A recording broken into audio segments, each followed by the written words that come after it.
سنخوض معاركنا معهم وسنمضي جموعا نردعهم ونعيد الحق المغتصب وبكل القوة ندفعهم وبكل القوة ندفعهم. بسم الله الرحمن الرحيم. الحمد لله كفى وسلام على عباده الذين اصطفى. أما بعد، أعوذ بالله من الشيطان الرجيم.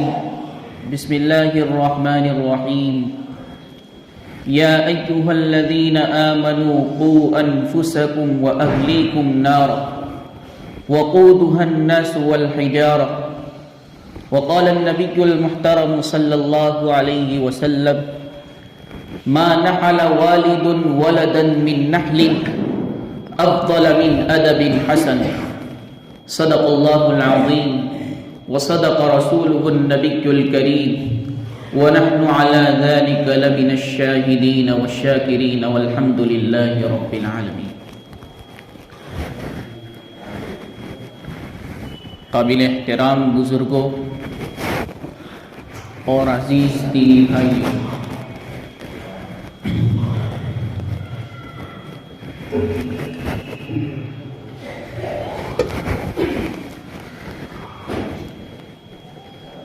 ہم ایک چیز بہت کثرت سے پڑھتے ہیں اور بارہا وہ چیز ہمارے کانوں سے گزرتی. لٹریچرز کا مطالعہ کرتے ہیں، کتابیں پڑھتے ہیں، بیانات سنتے ہیں، نظمیں سنتے ہیں، اس میں اس چیز کا ذکر ہوتا ہے اور وہ چیز ہے والدین کے حقوق. آپ نے غور کیا ہوگا کہ بارہا اس ٹاپک پر، اس موضوع پر بیانات دینے، نظمیں پڑھی جانے، اخبارات میں اس چیز کو شائع کرنے کا مقصد کیا ہے؟ تو ہمارا ذہن اس بات کی جانب جاتا ہے کہ اس کی وجہ یہ ہے کہ اولاد والدین کی نافرمان ہو چکی، اولاد والدین کے حقوق کو ادا نہیں کرتی، اولاد والدین سے مقابلہ آرائی کرتی، اور ہم یہ احساس کرتے ہیں کہ گویا کہ اولاد ہی کی اس میں 100% غلطی ہے، والدین کا کچھ قصور نہیں. حالانکہ اگر ہم جانبین سے دیکھیں، والدین کی کوتاہیوں اور غفلتوں کو نظر انداز نہ کریں تو ہم یہ بات کہنے پر مجبور ہو جائیں گے کہ آج اگر اولاد والدین کی نافرمان ہے تو اس میں بہت سا حصہ، بڑا حصہ والدین کا بھی ہے کہ وہ اپنی اولاد کی تربیت پر دھیان اور توجہ نہیں دیتے.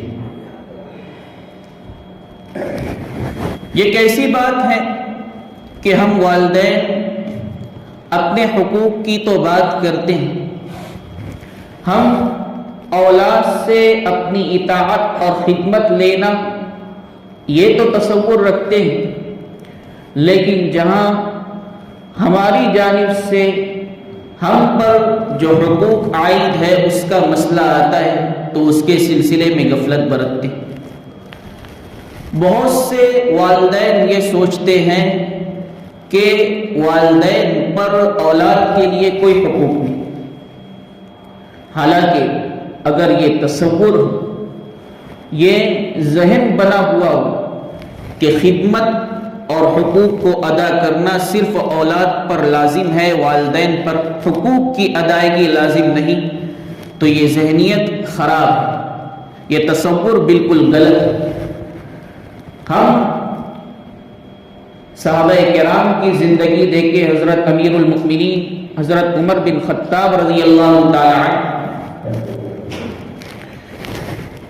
جس وقت خلیفہ مقرر ہوئے، آپ امیر المؤمنین ہیں، آپ کی عدالت میں بہت سے فیصلے آیا کرتے ہیں اور آپ ان فیصلوں کو قرآن اور حدیث کی روشنی میں حل کرتے ہیں۔ ایک مرتبہ ایک شخص آئے اور آ کر اپنے بیٹے کے خلاف مقدمہ درج کرایا کہ میرا بچہ میری نافرمانی کرتا ہے، میری حق تلفی کرتا ہے، حقوق کو ادا نہیں کرتا۔ تو حضرت عمر رضی اللہ تعالی عنہ کو غصہ آئے اور بیٹے کو طلب فرمائے۔ جب اس شخص کا بیٹا حضرت عمر رضی اللہ تعالی عنہ کی عدالت میں حاضر ہوتا ہے، حضرت عمر رضی اللہ تعالی عنہ اس سے نافرمانی کی وجہ پوچھتے کہ تو کیسا لڑکا ہے، اپنے والد کی نافرمانی کرتا ہے، والد کے حق کو ادا نہیں کرتا۔ تو اس بیٹے نے کہا، اے امیر المؤمنین، آپ میری بات تو سنتے چلیے، آپ مجھے اس سوال کا جواب عنایت فرمائیے کہ کیا صرف والد کے لیے ہی حقوق ہے اولاد پر، یا پھر اولاد کے لیے بھی اولاد پر کچھ حقوق ہے؟ والد پر بھی کچھ ذمہ داری عائد ہوتی ہے یا نہیں؟ آپ مجھے اس کا جواب مرحمت فرمائیے۔ حضرت امیر المؤمنین حضرت عمر رضی اللہ تعالی عنہ نے ارشاد فرمایا کہ والد کے ذمے بھی کچھ حقوق ہیں۔ اس بیٹے نے پوچھا کہ امیر المؤمنین وہ حقوق ذرا میرے والد صاحب کو بتلا دیجیے۔ حضرت عمر رضی اللہ تعالی عنہ نے ارشاد فرمایا کہ سب سے پہلے والد کی، انسان کی ذمہ داری یہ بنتی ہے کہ وہ اچھی اور نیک عورت کا انتخاب کرے، کہ پہلا حق اولاد کا ہے۔ اولاد ابھی دنیا میں آئی نہیں، اس سے پہلے ہی اولاد کے حقوق شروع ہو گئے کہ جو شخص شادی کا ارادہ رکھتا ہے، اولاد کی خواہش رکھتا ہے، تو اولاد کا پہلا حق والد پر یہ بنتا ہے کہ بہتر عورت کا انتخاب کرے، یہ پہلا حق۔ دوسرا حق یہ ہے کہ جب اولاد پیدا ہو جائے تو اس کا اسلامی نام رکھے، بہتر سے بہتر نام رکھے۔ تیسرا حق یہ ذکر فرمایا کہ جب اولاد بلوغیت کی عمر سے آگے بڑھ جائے تو اس کی شادی کرا دے۔ یہ تین حقوق بیان کی۔ اس بیٹے نے کہا، اے امیر المؤمنین، میرے باپ نے ان تینوں حقوق میں سے بھی کوئی بھی حق ادا نہیں کیا۔ حضرت عمر رضی اللہ تعالی عنہ جہاں بیٹے پر غصہ ہو رہے تھے، وہ پورا کا پورا غصہ اس کے والد کی جانب متوجہ ہو گیا۔ اس کے والد سے مخاطب ہو کر کہا کہ تم کیسے آدمی کہ بیٹے کے حقوق ادا نہیں کرتے؟ بیٹے نے کہا کہ میرے باپ نے ایک مجوسی عورت سے نکاح کیا، مسلمان عورت سے نکاح نہیں کیا۔ پھر جس وقت میں پیدا ہوا تو میرا نام جعل رکھا، یعنی گندگی کا کیڑا، بدصورت، سیاہ فام اس کے معنی ہوتے، اور میرے باپ نے اب تک میری شادی نہیں کی۔ یہ تینوں حقوق میرے باپ نے ضائع کی۔ حضرت عمر رضی اللہ تعالی عنہ نے جیسے ہی یہ سنا، اس شخص کے مقدمے کو اپنی عدالت سے خارج کر دیا اور کہا کہ پہلے تم اپنی اولاد کے حقوق ادا کرو، اس کے بعد چل کر اپنی اولاد کے اوپر جو حقوق عائد ہے اس کا مطالبہ کرو۔ پہلے تم نے جو ظلم زیادتی اپنی اولاد کے ساتھ کی ہے اس کی تلافی کرو، پھر جا کر تم پر جو ظلم ہوا ہے اس کا آ کر مطالبہ کرو۔ تو یہ واقعہ ہمیں اس بات کا درس دیتا ہے کہ والدین پر بھی حقوق عائد ہوتے ہیں جن کو ادا کرنا بہت ضروری ہے۔ آپ یاد رکھیے گا کہ وہ اولاد ہرگز آپ کے حقوق کی پاسداری نہیں کرے گی، آپ کے حقوق کو ادا نہیں کرے گی جنہیں یہی نہیں سکھایا گیا کہ والدین کے حقوق کیا ہے۔ وہ اولاد اپنے والدین کے حقوق کا احساس ہرگز نہیں کرے گی جنہیں اس بات کا درس نہیں دیا گیا کہ ان پر والدین کے کچھ حقوق عائد ہوتے ہیں، یہ احساس بھی نہیں دلایا گیا۔ وہ اولاد اپنے والدین کی خدمت ہرگز نہیں کرے گی، ان کا احترام ہرگز نہیں کرے گی جنہیں اس بات کا درس نہیں دیا گیا کہ الجنت تحت اقدام امہاتکم، کہ جنت تمہاری ماؤں کے پیروں تلے، جسے اس بات کا درس نہیں دیا گیا الوالد باب اوسط الجنہ، کہ باپ جنت کا درمیانی دروازہ ہے، فاضعها او احفظها، چاہے تو اس کو گرا دے یا اس کی حفاظت کر، جس کا سادہ سا مفہوم ہمارے مکتب کے بچے پڑھتے ہیں کہ ماں کے پیروں تلے جنت ہے اور باپ جنت کا دروازہ ہے۔ جن بچوں کو اولاد کو اس چیز کا درس نہیں دیا گیا وہ کہاں اپنے والدین کے حقوق کو ادا کرے گی؟ اس لیے ضرورت ہے اس بات کی کہ ہم اس معاملے میں آگے بڑھیں، ہم اس چیز میں کوتاہی سے بالا تاک رہے، ہم اس چیز میں غفلت نہ برتے۔ آپ یاد رکھیے کہ نبی پاک صلی اللہ علیہ وسلم نے ارشاد فرمایا، ریاض الصالحین کی روایت، حضور علیہ السلام نے ارشاد فرمایا کہ بڑی ہلاکت اور بربادی ہے اس شخص کے لیے کہ جس کے تحت، جس کی نگرانی میں، جس کی کفالت میں کچھ لوگ ہو اور وہ انہیں برباد کر دے۔ یاد رکھے کہ یہ شخص بھی برباد ہو جائے گا۔ ہم جہاں اپنے حقوق کا مطالبہ کرتے کہ ہم والدین، ہماری اولاد ہماری نافرمانی کرتی ہے، وہیں ہمیں اس بات کا بھی احساس ہونا چاہیے کہ ہم پر بھی حقوق عائد ہوتے ہیں اپنی اولاد کے لیے جو ہمیں ادا کرنا ہے۔ اسی کو ذہن میں رکھنے کے لیے، اس بات کی جانب رہنمائی کرنے کے لیے حضور علیہ السلام نے ارشاد فرمایا، کلکم راع وکلکم مسئولون عن رعیتہ، کہ تم میں سے ہر ایک نگہبان، تم میں سے ہر ایک حاکم، ومسئول عن رعیتہ، اور ہر شخص سے اس کے رعایا کے متعلق سوال کیا جائے گا۔ الامام راعی، مسجد کا امام ہو یا امام پیشوا ہو، امام قائد اور لیڈر ہو، ہر قسم کا امام، وہ بھی اپنی رعایا کا محافظ ہے، اس کی رعایا کے متعلق اس سے پوچھا جائے گا۔ الرجل راع علی اہل بیتہ، آدمی حاکم ہے، نگراں ہے اپنے اہل و عیال کا۔ والمرأة راعیة علی بیت زوجها وولدہ، اور عورت بھی نگراں اور حاکم ہے شوہر کے گھر کی اور اس کی اولاد کی۔ حضور علیہ السلام نے اس حدیث کے ذریعے ہمیں احساس دلایا کہ تم یہ نہ سمجھنا کہ صرف حقوق کو ادا کرنا، حقوق کی ادائیگی صرف اولاد پر لازم ہے، یہ سوچ بالکل غلط ہے، بلکہ حقوق کی ادائیگی جہاں اولاد پر لازم ہے وہیں والدین پر بھی حقوق کی ادائیگی لازم ہے۔ اب یہ حقوق کو ادا کرنا، اس کا مسئلہ کہاں سے چلے گا؟ تو آپ یاد رکھیے، جیسا کہ حضرت عمر رضی اللہ تعالی عنہ کا فرمان ابھی آپ کے سامنے ذکر کیا گیا کہ اولاد ابھی دنیا میں نہیں آئی ہے، اس سے پہلے ہی اولاد کے حقوق کا احساس دلایا جا رہا ہے۔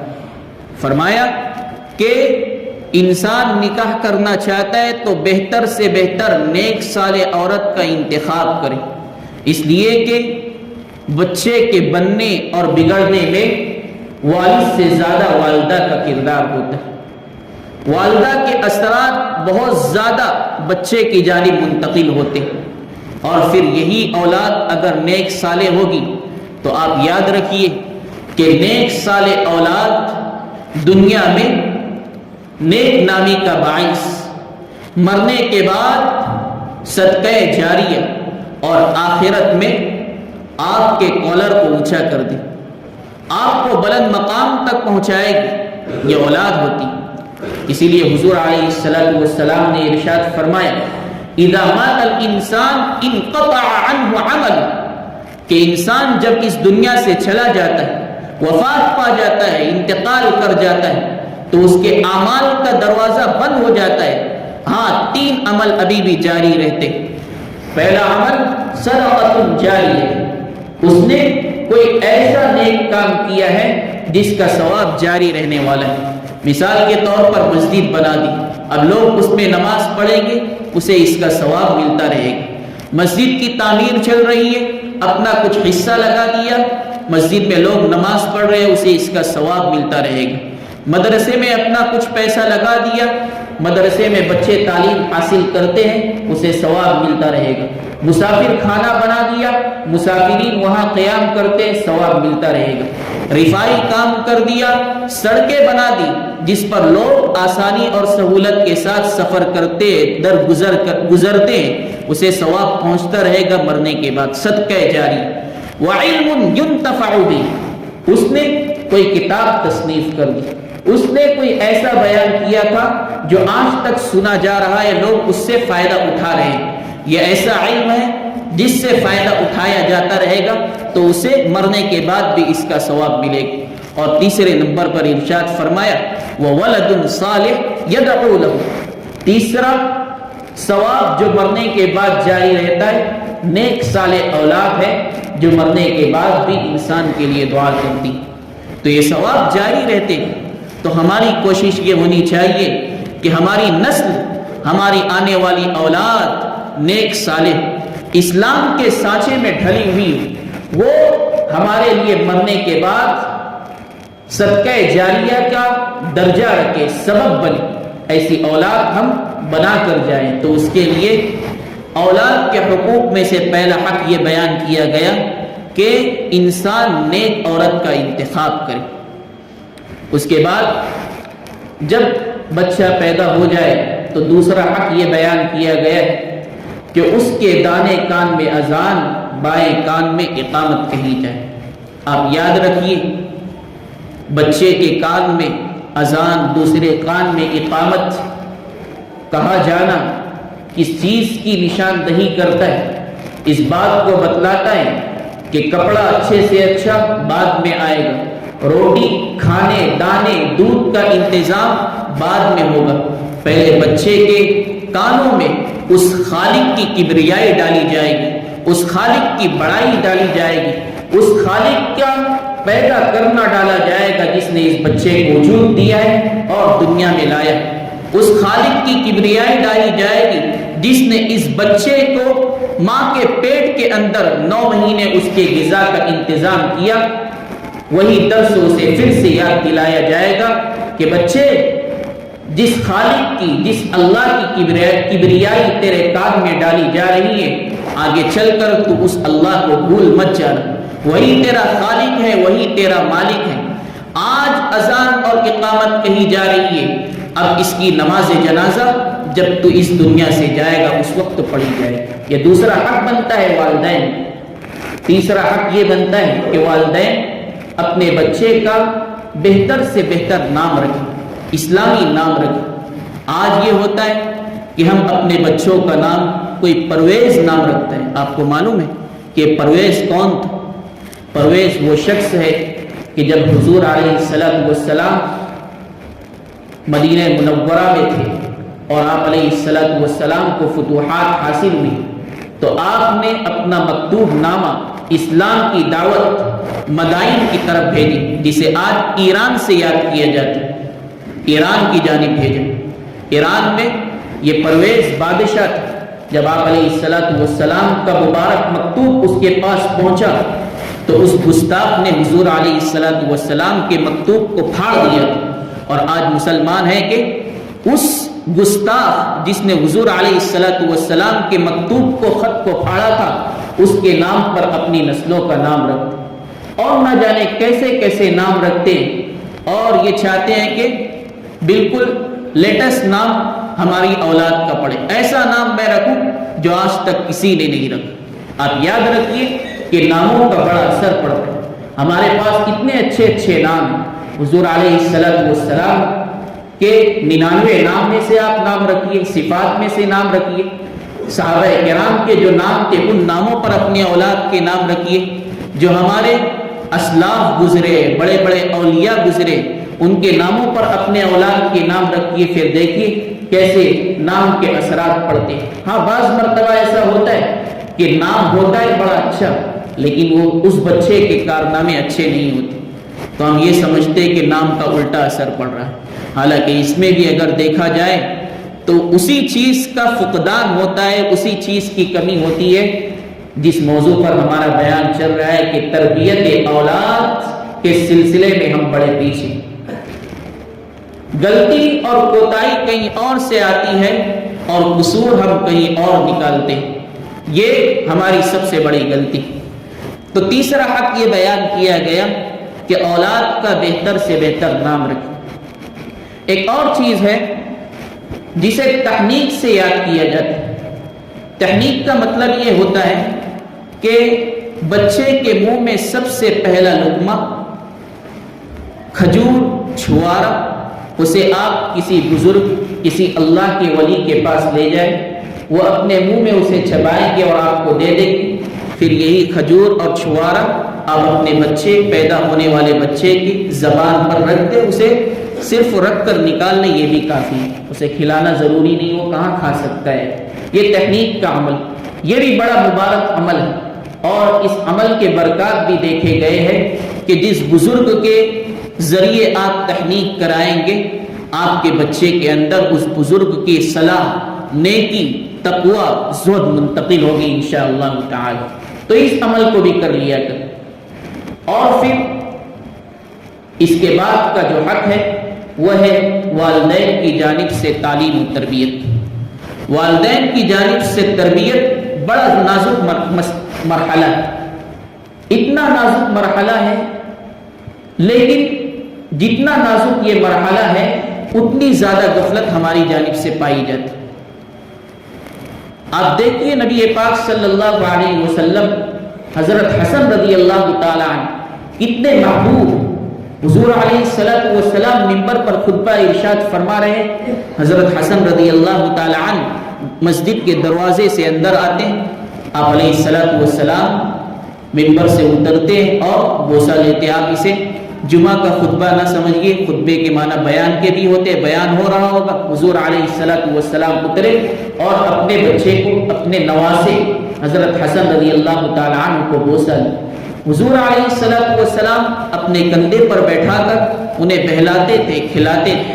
حضور علیہ السلام کبھی نماز پڑھ رہے، حضرت حسن رضی اللہ تعالی عنہ آ کر آپ کے کندھوں پر سوار ہو جاتے۔ حضور علیہ السلام اسی حالت میں نماز پڑھ رہے، جب سجدے میں جانے کی باری آتی ایک ہاتھ سے حسن کو پکڑتے رضی اللہ عنہ اور سجدے میں جاتے، اس قدر محبت۔ لیکن جہاں تربیت کی باری آئی تو آپ دیکھیے حضور علیہ السلام کا رد عمل کیا ہے۔ ایک مرتبہ کہیں سے صدقے کی کھجور آئی تو حضرت حسن رضی اللہ تعالی عنہ نے اس کھجور کو اٹھایا اور کھانے لگے۔ حضور علیہ السلام نے دیکھا، فوراً فرمایا کف کف، یہ عربی کا جملہ ہے جس کے معنی ہوتے تھو تھو، یعنی اس کھجور کو تھوک دو۔ کیا مطلب تھا؟ مطلب یہ تھا کہ ہم سادات، ہم بنو ہاشم، ہم سید ہیں، اور سید کے لیے صدقہ واجبہ اور زکات کا مال کھانا جائز نہیں۔ اس لیے حضور علیہ السلام نے وہ کھجور ان کے منہ سے نکلوا دی۔ یہ ہے تربیت کا درجہ۔ ہم اپنے بچوں سے انتہا درجے کی محبت کرتے ہیں اور کبھی کبھی وہ محبت گلوں میں تبدیل ہو جاتی ہے۔ آپ کو محبت کرنے سے منع نہیں کیا جاتا ہے، آپ اپنی اولاد سے خوب محبت کریں، لیکن جہاں تربیت کی باری آئے تو آپ پیچھے نہ ہٹیں۔ ہم محبت کے عالم میں اتنے گلو کر بیٹھتے ہیں کہ جہاں کہیں ہمارا بچہ حافظ قرآن بنتا ہے، ہمارا بچہ 10ویں میں پاس ہو جائے، اسکول میں اول اور اعلیٰ نمبر سے کامیابی حاصل کرے، تو ہم اس بچے کی خوشی کے لیے کس چیز کا انتخاب کرتے؟ اس کے ہاتھ میں بڑے سے بڑا موبائل تھما دیتے۔ پھر کیا معلوم کہ اس کی راتیں کیسی گزر رہی ہیں، وہ کن کن لوگوں سے چیٹ کر رہا ہے اور کیسے کیسے غلط تعلقات قائم کر رہا ہے۔ اس سلسلے میں ہم بڑے پیچھے جا رہے ہیں۔ آپ تعلیمات نبوی کو ذہن میں رکھیں۔ حضور علیہ السلام، ایک صحابی ہے حضرت عمر رضی اللہ تعالیٰ جو ابھی چھوٹے، ان کی والدہ قریب میں بیٹھی ہوئی ہے اور اپنے بچے کو بلاتی ہے کہ ادھر آ، میں تجھے کچھ چیز دوں گی۔ حضور علیہ السلام نے اس خاتون سے پوچھا، کیا تیرا واقعتاً اسے کچھ دینے کا ارادہ تھا؟ اس خاتون نے عرض کیا، یا رسول اللہ، میرے پاس ایک کھجور ہے، وہی میں اسے دینا چاہتی ہوں۔ تو حضور علیہ السلام نے ارشاد فرمایا، اگر یہ کھجور دینے کا ارادہ تھا اور اس ارادے کے ساتھ تو نے اپنے بچے کو بلایا تو ٹھیک ہے، اور اگر مزاحت مذاق کے طور پر تو نے اسے بلایا تھا تو یاد رکھ تو اپنے بچے کو اس بات کا درس دے رہی ہے کہ جھوٹ بولنا کوئی گناہ نہیں ہے، وعدہ خلافی کرنا کوئی گناہ نہیں ہے۔ آج ہم دیکھیے کہ ہم کس طرح اپنے بچوں کو جھوٹ کا درس دیتے ہیں، وعدہ خلافی کا درس دیتے ہیں۔ آج ہماری مائیں جب بچے روتے ہیں تو اسے کس چیز سے ڈراتی؟ اسے شیطان سے ڈراتی، اسے بھوت سے ڈراتی ہے، اسے کتے بلیوں سے ڈراتی ہے، اور اسے بدصورت بدنما خطرناک شکل کے دکھنے والے انسان سے ڈراتی۔ ایک بڑا ہی پرلطف قصہ ہے کہ ایک بڑے عالم دین، چھوٹی کے بزرگ سمجھیے، ان کا نام ہے علی بن محمد۔ اللہ تبارک و تعالیٰ نے انہیں حسن سے کوڑا رکھا تھا، بہت سیاہ فام تھے اور دکھنے میں بھی بدصورت تھے۔ ایک مرتبہ کہیں کھڑے تھے، ایک عورت بڑی حسین و جمیل ان کی طرف للچائی ہوئی نگاہوں سے دیکھا اسے اور اپنی جانب دعوت دی۔ اب یہ سمجھے کہ اپنے گھر پر بلا رہی، کوئی مسئلہ ہوگا، اس کے پیچھے چل پڑے علی بن محمد۔ وہ عورت جب اپنے گھر پر پہنچتی ہے، گھر کا دروازہ کھولتی ہے، انہیں اندر بلاتی اور پھر دروازہ اندر سے بند کر لیتی۔ دروازہ بند کرنے کے بعد اس حسین و جمیل عورت کا خوبصورت بچہ وہاں پر بیٹھا ہوا ہے گھر کے اندر۔ اس بچے کے پاس یہ عورت ان بزرگوں کو لاتی ہے اور لا کر کہتی ہے کہ ان بڑے میاں کو دیکھتے ہو، آئندہ سے اگر بستر پر پیشاب کیا تو ان بڑے میاں کو تیرے پاس چھوڑ دوں گی اور گھر کا دروازہ بند کر کے بھاگ جاؤں گی۔ تو یہ ایسا ہوتا ہے کہ ہماری عورتیں اپنے بچوں کو اللہ سے ڈرانے کی بجائے بدصورت شخص سے ڈراتی ہے، شیطان سے ڈراتی ہے، کتوں بلیوں سے ڈراتی ہے، حالانکہ بچہ کوئی غلط کام کر رہا ہے، بچہ والدین کی نافرمانی کر رہا ہے۔ بڑے مبارکباد ہے وہ والدین، وہ والدہ جو اپنے بچے کو کہتی ہے بچے یہ نہ کرو، اللہ میاں گناہ دیں گے۔ بہت اچھی بات، شروع ہی سے اس کے دل کے اندر، اس کے قلب کے اندر اسلام کی عظمت ہو، اللہ کا ڈر اور خوف اس کے دل میں بیٹھے، تو یہ چیز اپنانی چاہیے۔ تو یہ ہے کہ ہم تعلیم و تربیت پر والدین کے دھیان دیں۔ اور ایک آخری حق جسے بیان کر کے اپنی بات کو ختم کروں گا، حضور علیہ الصلوۃ والسلام نے ارشاد فرمایا کہ والدین پر اولاد کا آخری حق یہ ہے کہ جب اولاد بلوغیت کی عمر کو پہنچ جائے تو اس کے لیے بہتر رشتے کا انتخاب کرے اور اسے ازدواجی زندگی سے منسلک کر لے۔ یہ کوئی عجیب چیز نہیں، بلکہ نکاح ایسی نعمت اور دولت ہے جس کے متعلق قرآن کریم میں آتا ہے وَمِنْ آيَاتِهِ أَنْ خَلَقَ لَكُم مِّنْ أَنفُسِكُمْ أَزْوَاجًا لِتَسْكُنُوا إِلَيْهِ، کہ اللہ کی نشان قدرت میں سے یہ بات ہے کہ اللہ تبارک و تعالیٰ نے تمہارے لیے جوڑے بنائے، لِتَسْكُنُوا إِلَيْهَا، تاکہ تم ان سے سکون حاصل کرو۔ نکاح اتنی بڑی، اتنی عظیم الشان نعمت ہے کہ حضور علیہ السلام نے ارشاد فرمایا اذا تزوج العبد فقد استكمل نصف الایمان، کہ جب مومن بندہ نکاح کر لیتا ہے، شادی کر لیتا ہے، ازدواجی زندگی سے منسلک ہو جاتا ہے تو اس کا نصف ایمان مکمل ہو جاتا ہے۔ فَلْيَتَّقِ اللَّهَ فِي النِّصْفِ الْبَاقِ، اب اسے چاہیے کہ آدھے نصف ایمان میں اللہ سے ڈرے، اللہ کا خوف رکھے۔ کو نکاح جب اولاد عمر کو پہنچ جائے اس کا نکاح کرا دینا چاہیے، ورنہ اس کا وبال ہم خود بھگتنے والے۔ حضور علیہ السلام نے ارشاد فرمایا کہ جب اولاد نکاح کی عمر کو پہنچ جائے، والدین اس کا نکاح نہ کرائے اور وہ بچہ غلط کاموں میں پڑ گئے، بچہ زناکاری میں مبتلا ہو گیا، بچہ غلط حرکات کرنے لگا، تو اس کا وبال اور اس کا گناہ والدین کے سر جاتا ہے۔ اس لیے اس حقوق، اس حق کا بھی خیال رکھیں۔ ہم میں سے بہت سے لوگ وہ ہوتے ہیں جنہیں یہ تو فکر ہوتی ہے کہ ہمارے مرنے کے بعد ہماری اولاد کا کیا ہوگا، ہمارے مرنے کے بعد ہماری اولاد کا کیا ہوگا، لیکن انہیں اس بات کی فکر نہیں ہوتی کہ اولاد کے مرنے کے بعد اولاد کا کیا ہوگا۔ اب اس بات کو سمجھیے، یہ فکر ہوتی ہے ہمارے مرنے کے بعد اولاد کا کیا ہوگا، اس کے گھر کا کیا ہوگا، اس کے رہنے سہنے کا انتظام کیا ہوگا، کھانے پینے کا انتظام کیا ہوگا، یہ فکر ہوتی ہے. لیکن اولاد کے مرنے کے بعد اولاد کا کیا ہوگا اس کی فکر نہیں کہ کہیں میری اولاد ایمان سے ہاتھ دھو کر اس دنیا سے نہ چلی جائے، اس کی فکر نہیں. کہیں میرے اولاد کے حق میں جہنم کا فیصلہ نہ ہو جائے، اس چیز کی فکر نہیں. حالانکہ یہ فکر اولین درجے کی.